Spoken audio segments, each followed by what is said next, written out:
Olá, eu sou Paulo Vinícius, professor de Sociologia. Estamos começando mais uma aula voltada para o Enem.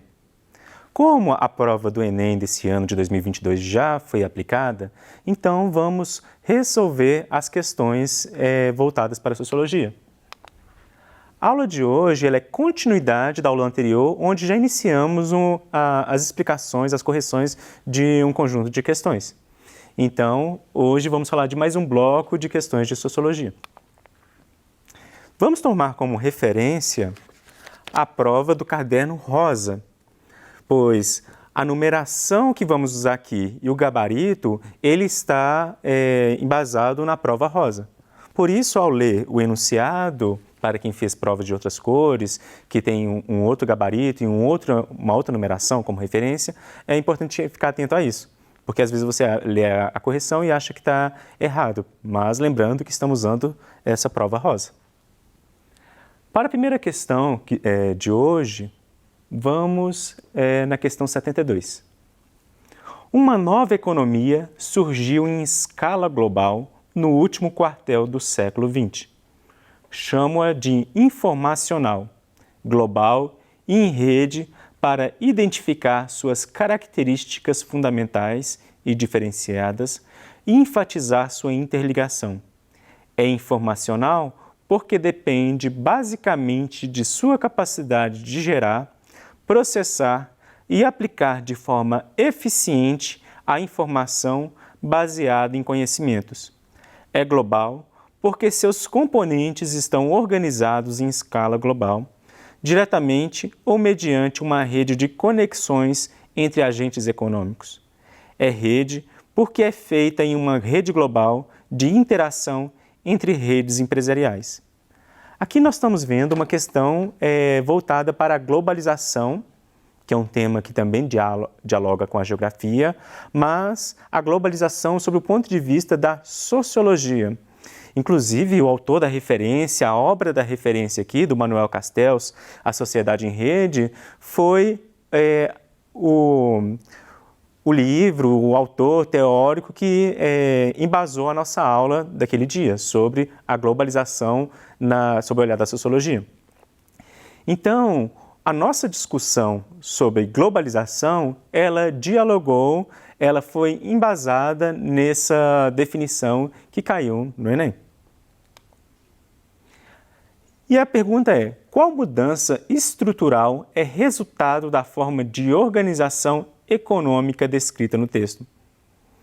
Então, lembrando dessa globalização, como nós falamos ali, dessa sociedade em rede, vamos pensar a ideia de uma rede, de uma teia de conexões, onde há essa articulação e há esses nós de conexões, onde as pessoas em determinado ponto do mundo e se conecta com outra a partir dessa relação econômica.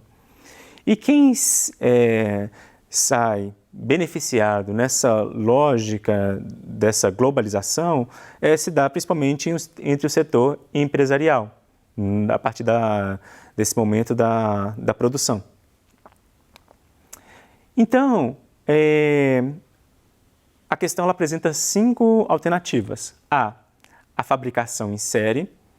Então, de imediato, a gente vê que não é essa questão, porque, inclusive, numa aula voltada para o tema trabalho, que logo depois da aula sobre globalização, nós falamos que a fabricação em série, que surgiu ali naquele momento da Revolução Industrial, ela não é mais um modelo predominante. B, ampliação de estoques. Então, a gente viu que com o toyotismo surge a ideia de produção por demanda, então essa ampliação de estoques ela não se dá, porque agora se reduz os estoques. Fragilização dos cartéis. Aqui é uma pegadinha por causa de uma palavra que aparece aqui no último quartel do século XX. Então aqui nós não estamos falando dos cartéis, no sentido de drogas, do crime organizado, apesar de termos tratado desse tema. D, padronização de mercadorias. Então, aqui, dialogando com a fabricação em série, a gente não está pensando nessa padronização, mas a globalização ela mostra que determinadas partes de um produto, o produto final, vários componentes podem ser produzidos em várias partes do mundo, de acordo com a matéria-prima, mão de obra, que está envolvida em várias partes do mundo. Então, aqui a gente tem a desterritorialização da produção. Então, pode ter uma identidade de uma empresa, que ela pode ser brasileira, estadunidense ou de algum país asiático, mas seus componentes foram produzidos em várias partes do mundo. Então, como alternativa correta, nós temos a desterritorialização da produção. Segunda questão de hoje é a questão 77. Lembrando, questão 77 da prova rosa, do caderno rosa. Texto 1.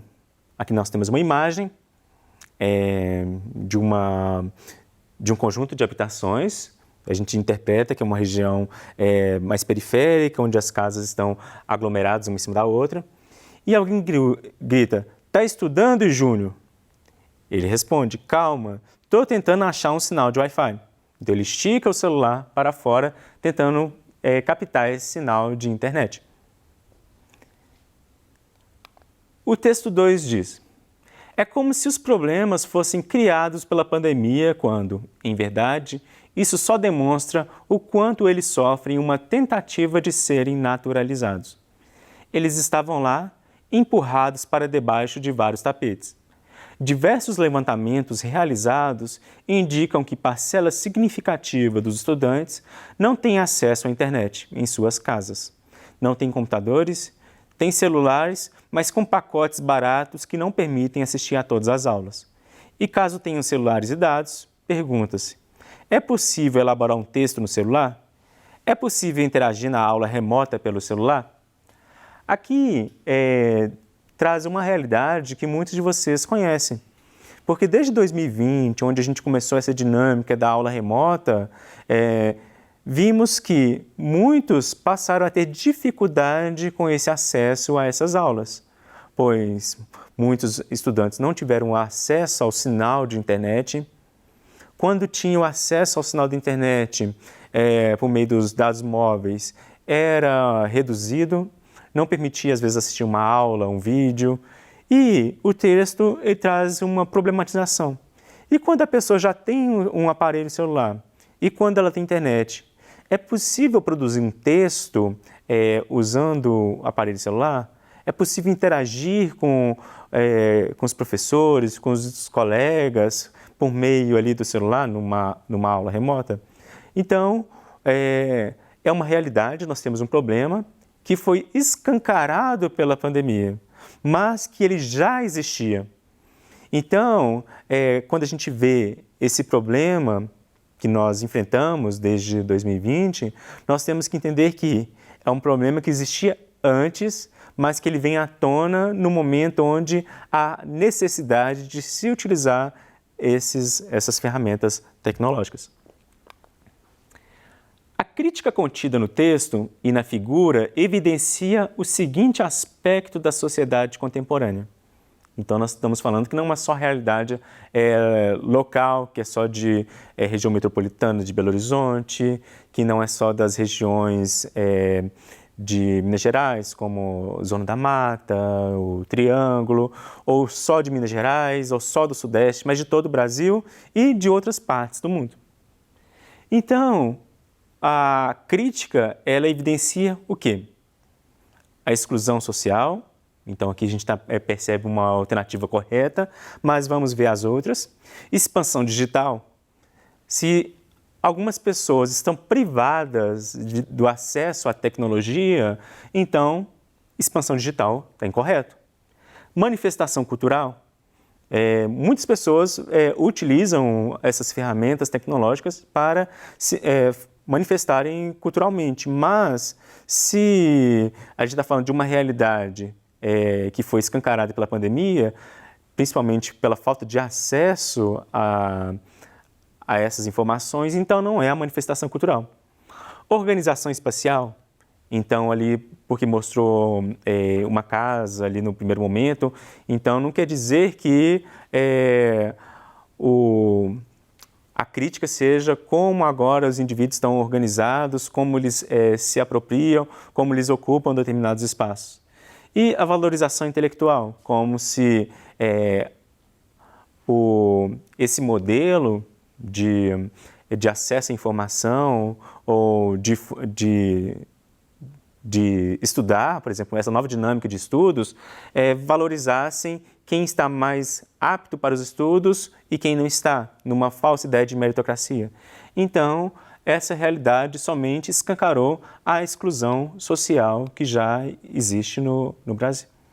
Então, vou grifar aqui para evidenciar a resposta, que é a exclusão social. Alternativa A correta.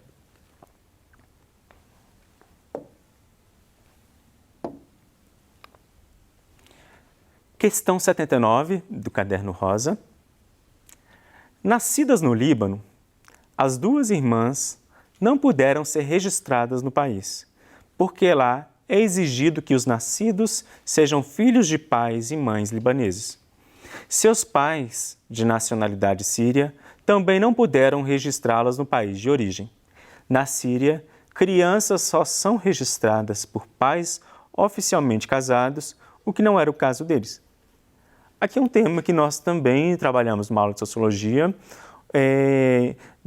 onde trabalhamos o conceito de nação, país e Estado. Então, foi uma aula onde fizemos a diferenciação de cada um desses conceitos, onde falamos que em determinado território nós temos um país, nós temos um Estado e uma nação. Mas que dependendo da organização daquele Estado, nem sempre os três conceitos eles estão ligados.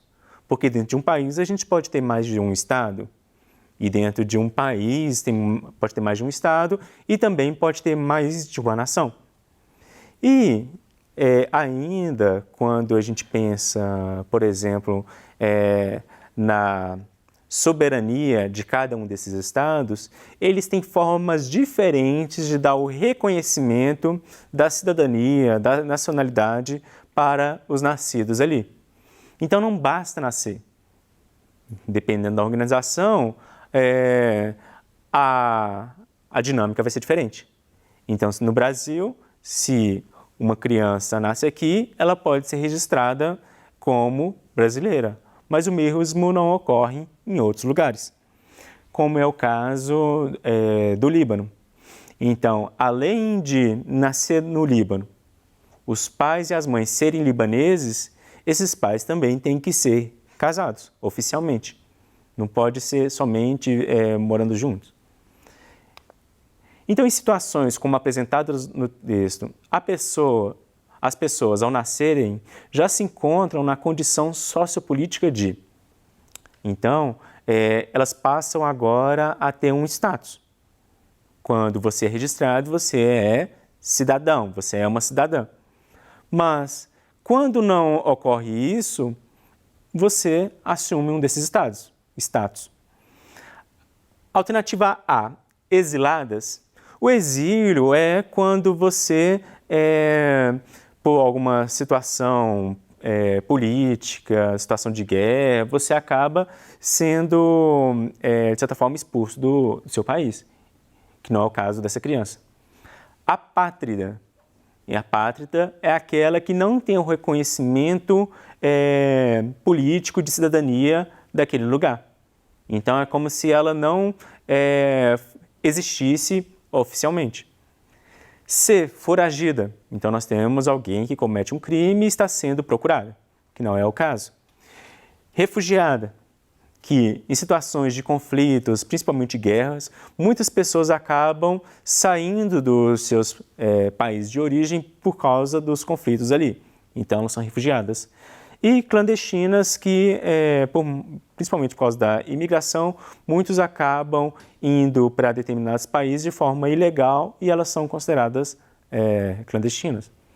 Então, no contexto dessa criança nascida no Líbano, filha de pai e mãe libaneses e que eles não são casados oficialmente, então nós temos uma criança apátrida. Então, essa é uma situação sociopolítica de uma pessoa apátrida. Inclusive, esse conceito apátrida, ele também se aplica em outras situações quando a pessoa ela perde os seus direitos, ou seja, ela perde a sua cidadania do seu país de origem ou de onde ela adquiriu uma nova cidadania. Questão 86 da prova rosa. Nós temos aqui uma imagem que ilustra um ciclo de violências. Começando aqui com a lua de mel. Essa lua de mel ela é uma imagem que pode ilustrar carinho, paixão, presentes, promessas, reconciliação, liberdade. Então, saindo dessa lua de mel, por esses gestos de afeto, ele passa por uma situação de tensão, que pode ser um insulto, humilhação, intimidação, gritos, ameaça, controle, isolamento, medo, conflitos, descumprimento de promessa. E, depois da tensão, nós temos a agressão, que é um empurrão, um beliscão, puxão de cabelo, sufocamento, arremesso de objetos, tapa, chute, espancamento. Então, aqui a gente identifica uma relação abusiva. Então, é uma violência de gênero, que perpassa uma situação no ciclo. Então, depois da violência, há essa reconciliação que vem pela lua de mel, onde tem um carinho, um presente, um pedido de desculpa, fala que não vai acontecer. Depois surge uma outra tensão e esse ciclo vai se reproduzindo várias vezes até que chega a uma situação de morte, onde a vítima, principalmente mulheres, acabam morrendo nesse ciclo de violência. O ápice da ilustração se traduz por uma conduta social caracterizada pela. Então, esse ápice é quando nós estamos agora falando do final. O que chegou aqui no final que foi consequência desse conjunto de situações?